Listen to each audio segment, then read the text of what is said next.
నా పేరు బిర్దిగడ్డ వెంకటేశ్వరరావు అండి. నేను భద్రాచలం 130 కిలోమీటర్లు అండి. డొంకరాయి శ్రీలేరు దగ్గర నేను మెడిటేషన్లో వచ్చి మామూలుగా 2009లో వచ్చానండి, నవంబర్లోను. మన పోయిన సంవత్సరం కూడా ప్రకృతి వేళ వచ్చానండి. అప్పటికన్నా ఇప్పుడు ఇంకా బాగా డెవలప్ చేశారు, చాలా బాగుంది. ఈ పిరిమిడ్లో కూర్చొని ధ్యానం చేస్తుంటే చాలా ఎనర్జీ బాగా వస్తుందండి. అదే నేను పొందిన అనుభవం అండి. ఇది చాలా బాగుందండి. ఇంకా అందరు కూడా రావాలని కోరుకుంటున్నాను. మీరు పిరమిడ్ ఎంతసేపు కూర్చున్నారు సార్?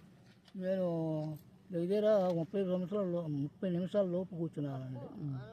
చాలా బాగుందండి. చాలా బాగా ఎక్స్పీరియన్స్ అయింది. కళ్ళు మూయంగానే ఎనర్జీ, విశ్వశక్తి అపారంగా బెంబరొందరంగా లోనికి ప్రవేశించినట్లు. ప్రతి ఒక్కరు పిరమిడ్ ఎనర్జీని యూజ్ చేసుకోవాలంటారా సార్? పిరమిడ్లో చేస్తే ఇంకా బాగుంటుంది అని చెప్పి నేను అందరిని కోరుకుంటున్నాను. అందరూ రండి sir. Thank you sir, thank you so much.